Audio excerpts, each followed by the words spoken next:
This week, the University of Arizona welcomed back students for a new school year, and it's expected to revive an issue raised last spring about free speech and inclusion. You'll remember the U of A made national headlines when students protested the presence of Border Patrol agents on campus.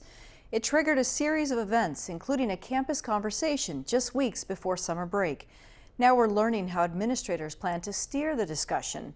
First, a look back at how the situation unfolded, beginning with new video of the incident that sparked this debate. Because the Border Patrol is here, and as a student of this campus, I have the right to feel safe. The body camera footage shows what U of A police encountered in the hallways last March. The department blurred out some faces. I could be undocumented, I could be whoever. I could walk out of class, see these and be triggered. A few students shouting in protest during a presentation given by two Border Patrol agents to a criminal justice club. Murder Patrol! Murder Patrol!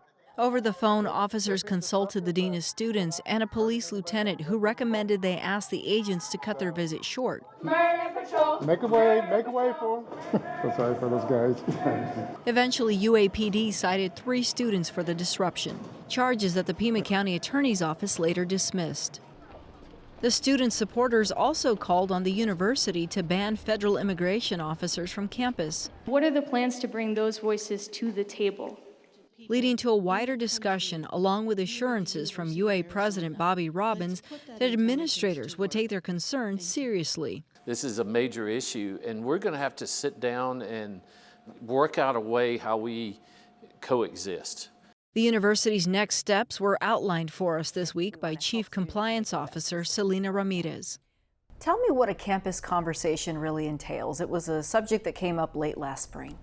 This year we're going to do something a little bit different. We want to give students an opportunity to get to know one another, to have conversations. More and more we hear that people feel isolated. They're, attached to their devices, and it's such an important part of the college experience to meet someone from across the country or across the world who grew up completely different from you.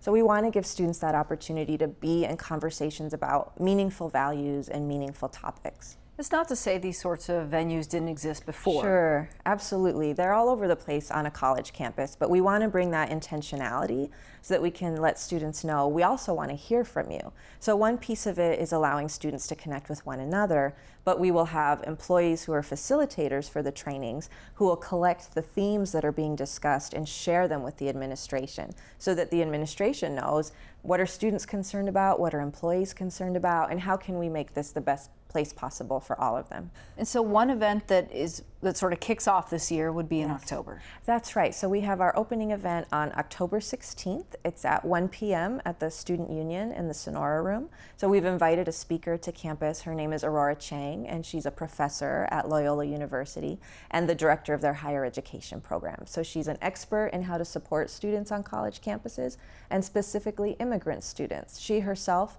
is formerly undocumented. She came to this country with her family when she was very young and later became a citizen.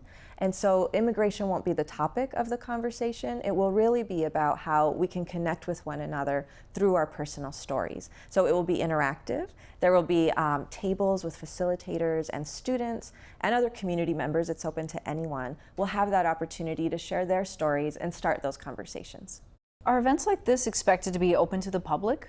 Some will be and some won't. The opening speaker is open to the public. We are very interested in partnering with the community on some conversations. Some will just be for students, particularly in the residences, to keep that focus there. But we're open to partnering with the community. Now, this issue became relevant late last spring when Border Patrol agents were on campus and confronted by students. Did the university learn something from that experience after being thrust into the spotlight? Absolutely. It was definitely a learning experience, and the university wants to hear from students. And so there have been a lot of discussions over the summer, and we're trying to keep those lines of communication open, both with students and Customs and Border Protection, so that we can be as transparent as we can and hopefully make arrangements that will work well for everyone. There's a real balance that needs to take place when it's a public university and students are expressing themselves in a public place. Is that part of what they'll learn at campus conversations?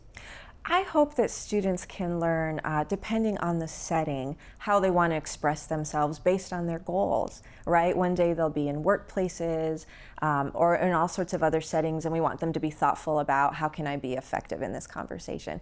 You know, at the same time, we know a lot of students are interested in engaging in protest, and we want to be supportive of free speech in that way. But ultimately, I think we want to help students make the best decisions about that. What do you want people to understand about this? I mean, what took place last spring, I think, thrust the U of A into a national spotlight. You know, maybe left people feeling uncomfortable in some areas about whether or not to come to campus. But is the message that the university is aware of what took place and trying to learn something from that? Absolutely. The university is listening, and this summer we had a lot of conversations about that with community members, students, employees, and we're being responsive. We are, the entire senior leadership team is going through a diversity and inclusion training this semester. UAPD is going to have an advisory board from campus, so there's that bridge with the campus community. And we have a website with a lot more information. It's campusconversations.arizona.edu. So there's FAQs there and a lot of information about how we are being responsive in this situation. These campus conversations, would you say that they're a reflection of what's taking place in our conversations right now where we disagree with each other? Sure. You know, the university is not unaffected by everything that's happening in our country, and we do want to support students in being able to have difficult conversations. I think that's a really important part of our mission. What do you hope comes of all this? I hope that students feel heard. I hope they feel that the administration is listening and wants to hear what they have to say. And I hope they come into it with an open mind and really learn from one another and build a sense of community. Okay, Selena, thank you. Thank you.